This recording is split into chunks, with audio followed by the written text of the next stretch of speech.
And thanks for staying with us. It's still the conversation right here on News Central Television. My name is Chiwata Onyema. Now, over the weekend, President Yoweri Museveni was declared the winner of Uganda's presidential election, extending his rule into a 7th term. Official results show Museveni winning with a commanding 71.65% of the vote, while opposition leader Bobi Wine secured roughly 24.7%. But now the headline figures conceal a deeper controversy. Election observers from the African Union, the IGAD and COMESA allege widespread intimidation, arrests and irregularities that they say undermine the credibility of the vote. Now, amid claims of ballot box irregularities, opposition suppression and an internet blackout during polling, critics say this election has raised serious questions about democratic integrity in Uganda and across the region. On the conversation today, we unpack what this means for Uganda's future, for democratic norms in Africa, and for a continent watching closely as power and process collide. Joining me to discuss this is Sam Wanda, who's the managing partner, Matsiko Wanda and Arinda advocate, and also Andualem Sisay Gessesse, who's a political analyst, East Africa, and founder, Africa Risk Control. And also we have Dr. Opul Joseph, development and political affairs analyst.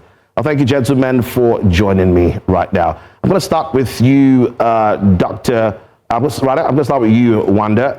What specific irregularities did domestic and international observers document during the voting and counting process? Good evening, everyone listening in and watching us. Of course, the elections were marred with a lot of irregularities, and all these irregularities were concealed by the internet blackout that happened in the country from the 13th, which is about 48 hours before we could go to the polls, until the 18th, late in the night after the Electoral Commission had declared Mr. Museveni as the winner of the election. Of course, there were ballot stuffing. We've seen videos which have been circulated by the leader of the opposition figure, Robert Sentamu Kyagulanyi, showing people pre-ticking ballot papers, and all in favor of one candidate. We've had reports of voter intimidation. We've had reports of arrests, and as of today, we had agents of candidates who are being arraigned in court, and they were being charged with offenses like nuisance and obstructing officers on lawful duty. And their role and the reason why they are being charged today with criminal offenses is because they resisted any kinds of irregularities at polling stations. So those are some of the irregularities that happened at most of the polling stations, but also ordinary, even when the Electoral Commission chairperson was relaying results from the district tally centers, he wasn't giving the source of such results, because the expectation is, and even the Supreme Court has already decided on that, excuse me, that when relaying results, those results should be coming from the district tally center, but they should be coming from the polling stations. So there should be a source for the results, and even the agents of the candidates at the National Tally Center should be given those declaration forms so that they can compare with what they have from their agents who were at the different polling stations and the district tally center. But these were not given out at all time. And when the Electoral Commission chairperson was asked, I think after the third segment of reading out results, that's when he put up a portal where people could check the results to compare with what they have.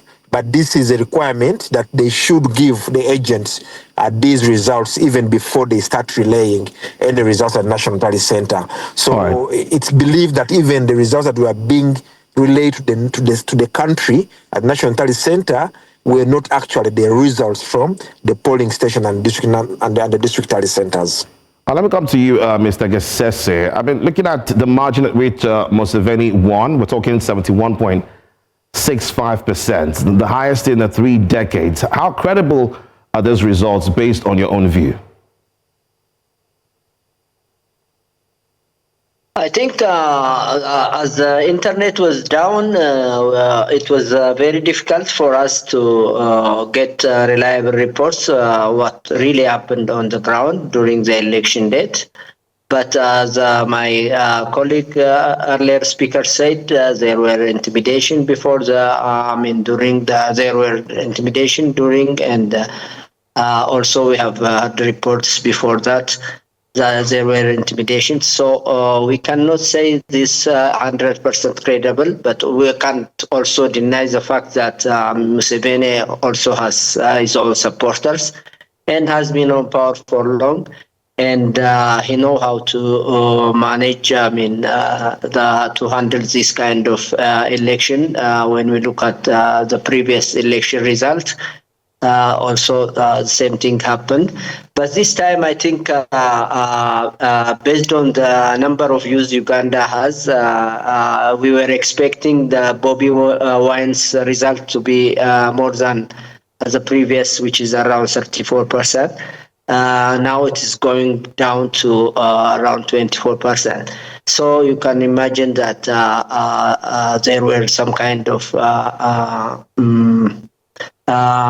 inconsistencies or irregularities during the election, and I can't say that this is 100% credible or close to even credible election result. Well, let me come to you now, Dr. Joseph. To what extent were opposition candidates and even campaign agents able to operate freely, weeks leading to the election?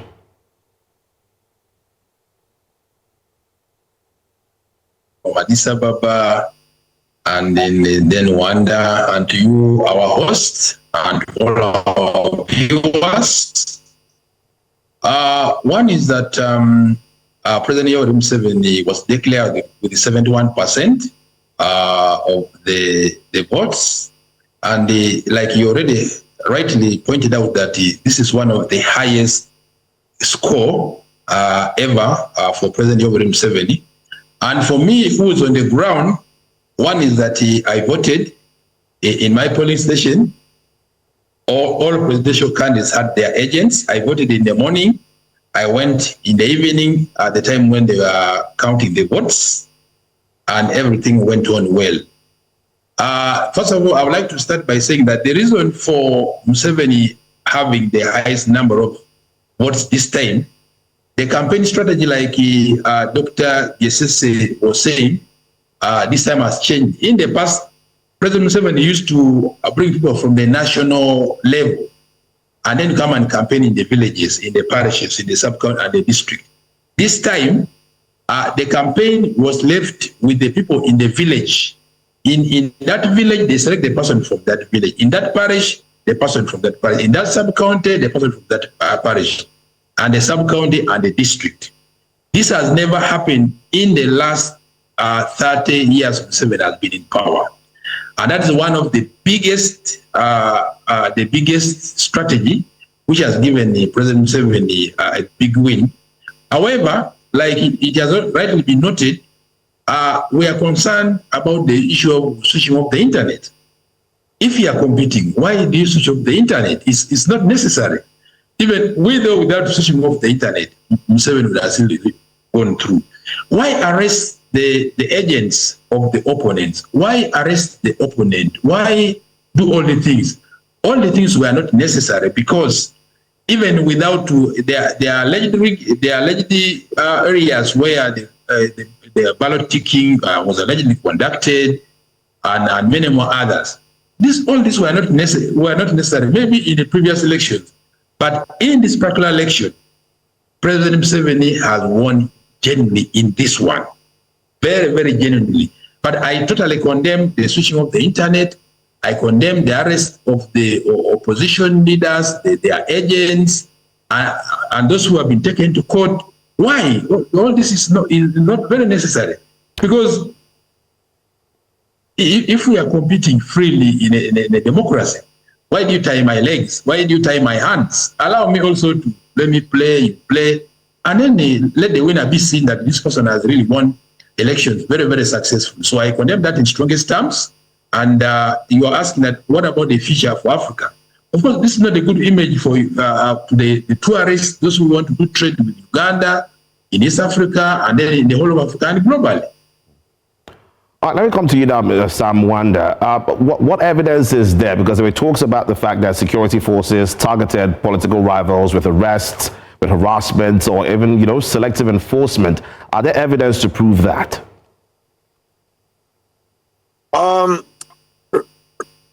Yes, the violence, as I've indicated earlier, we have agents of candidates who are arraigned in court today, and they were arrested. They were arrested on Thursday, and others were arrested on Friday, and they've been charged with funny offences of common nuisance.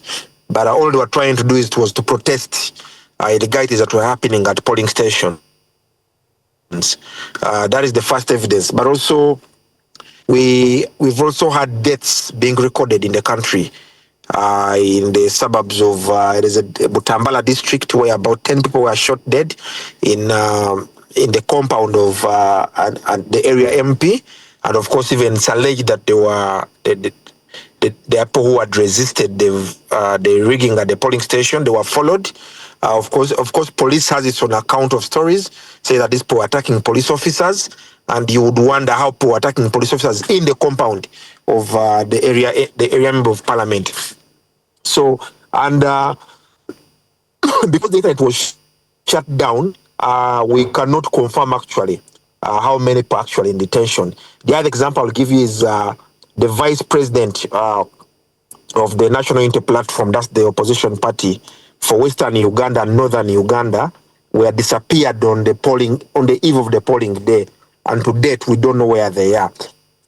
As we speak today, Kyagulanyi himself, we don't know where he is because police and soldiers surrounded his home after polling, and they wanted to arrest him from his home.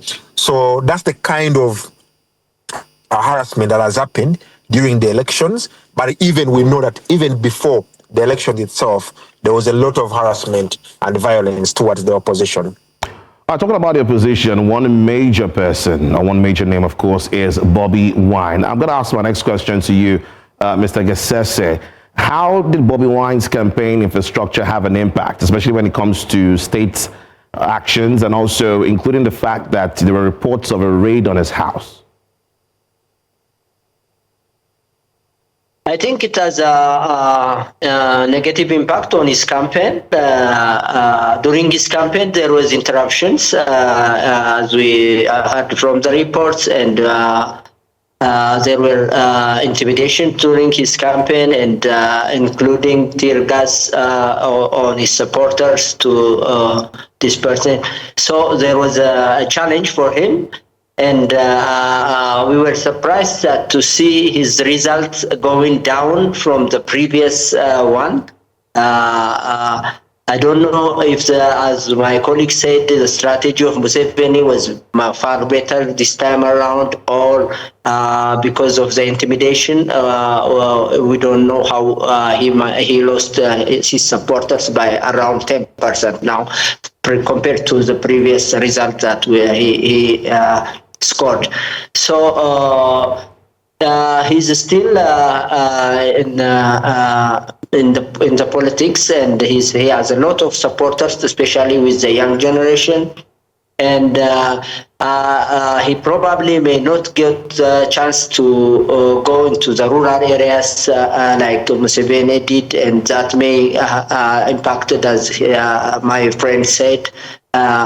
And probably this will be a good lesson for his next campaign, probably for his next election, or for the opposition in general, to reach out to the rural population aggressively, like President Museveni did this time around. I'll come to you now, Dr. Joseph. Are there legal avenues remaining for opposition parties to challenge these results in Uganda's courts?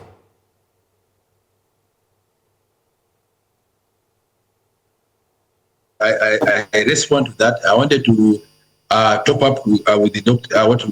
Gessesse is saying, it is true that Bobi Wine has a big following in Uganda, especially the young people. He has support of the young people, and that is because of high levels of unemployment and some levels of poverty. That is the area that the current government, now that President Yoweri Museveni has been sworn in power, they need to focus on that so that in the next election, if the same is not addressed right now, it can be a very big challenge. But to be very honest with you, for me, who's on the ground, even without any intimidation, all these ones, the strategy which has been used by NRM, giving the people at the grassroots to do the mobilization has been a very big success. Now, coming back to your question, is there opportunity for opposition, especially Bobi Wine, to challenge the results? I think yes, he should be able to make his rounds very clear, and then submit the petition at the right time, within the time which has been stated by the law. And I think the hearing can be ongoing. But also, if you look at what the percentage Bobi Wine has got, 24%. If everywhere there was intimidation, then he wouldn't have gotten this one, this percentage of the votes that he has got. But now, just because that there were some instances, sometimes there can be violence from both sides. They tell you, don't go this side, you are passing. Because there are areas which candidates are not allowed to go to. If you are going to the market, where the traders are busy selling their things and so on, and that's why you go. Dr. Joseph? Okay. So the security is not for you. Hello? Yeah, please go ahead. Please go ahead. Please go ahead. Yes. So the reason why there were some confrontations with the Bobi Wine and the security, if you are going to the areas, because first of all, Bobi Wine may not be able to reach many areas, like my brother rightly noted. President Yoweri Museveni in some instances was using a chopper. He can be able to fly from one district to another. Maybe within a day, he has been able to cover about 5 or so districts. And if Bobi Wine is driving a car, you are driving about 200 kilometers. You understand? You are going to the next district. By the time when you reach there, it's already too late. So those are some of the instances where there was some violence.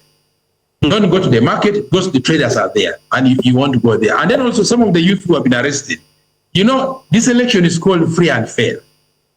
So some of the youth, there are those who are normally drink alcohol, take opium, and you find they are charged. Even if the security tells them, don't go here, don't go the other side. Of course, we regret that any Ugandan who has died is highly regrettable. I don't know the exact number. All right. The number that I think Wanda is saying that some people were killed in Tambala. I've not yet been able, because the internet is still very scanty. Even now in Uganda, the internet is yet partially back. We still don't have quality internet for now. But all in all, I think that most of the irregularities that have been cited are highly regrettable. And I strongly condemn that in a democracy, let's allow a fair play, fair rules, so that if a person has won, we appreciate the person has won very well. Yeah. All right. My next question is to you, Sam Wanda. Now, I'd like you to let me know, how independent is Uganda's Electoral Commission, from the executive branch, and what reforms might be needed? Sorry, I didn't get the last part of the question. I asked you, I said, how independent is the Electoral Commission of Uganda, and what reforms are needed, if any? Thank you so much. One, I believe that our Electoral Commission is not as independent as it ought to be. Because you see, if you're the Electoral Commission, then you are an arbiter between warring political opponents, and you need to be as much independent as possible. But we've seen with the current election that has happened, and even the previous elections, with all the previous chairpersons of the Electoral Commission, none has been independent, because where the Kyagulanyi has insisted on going to a market, we do not see the Electoral Commission coming out to condemn that act of him insisting to go into a market where Chagulanya is having a procession. We see the Electoral Commission coming out to condemn, but where the incumbent is going to a market, they do not condemn it. Where the incumbent is having a procession in the city, they don't come out to condemn it. And actually, when it's brought to their attention, they say we are going to investigate. Now, from 1996, we've heard about this should be the fourth chairperson of the Electoral Commission. As we thought the previous ones were not independent, it's getting worse. We are shocked this the current chairperson is a justice of the Court of Appeal, but he has really abrogated his independence. The reforms we think that should be made in the Electoral Commission to make it more independent. To me, it should be on their security of tenure as the commission. There should be in the Constitution, grounded in the Constitution. The Constitution provides for their appointment, but does not provide for their security. And this leaves them at the mercy of the appointing authority. You can wake up today and tomorrow he has changed you as the chairperson or as the commissioner. So I think among the reforms should be their security, should be grounded in the Constitution, but also their level of appointment. I believe the public should have a hand or a say in the appointment, like how we have in our neighboring countries like Kenya, where we have public interviews of the chairpersons of the Electoral Commission. In Uganda, you'll just wake up one day and you're having a letter from the president to Parliament of Uganda, notifying it of the appointment and asking them to vet and approve. And we all know also a Parliament does not really vet and approve, but rather rubber stamps the appointments of the executive. So I believe those are some of the reforms that we may need into appointment of the commission and its commissioners, but also to ensure that they are independent. Thank you. Let me come to you now, Mr. Gessesse. Of course, President Museveni has won yet another term, his 7th term, as a matter of fact. What are the implications of another extended term for checks and balances, especially in Uganda's political system?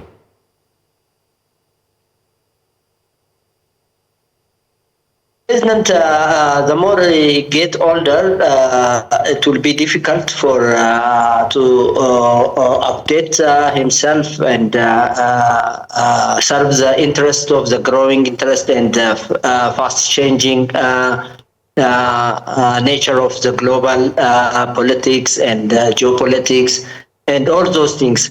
I think he needs somebody younger or energetic, well-educated advisors by his side during this term, because as we have seen, the geopolitics of this region is also becoming very much volatile, and he has been able to manage properly so far the area around DRC, as you know, which is a neighbor to Congo and also is a neighbor to Uganda. This area is also very much focused area of the global powers. So all these things in the fast changing geopolitics needs more attention and strategic leadership. For that matter, I think he needs good advisors, younger and ones who can help him in this regard. Other than that, I think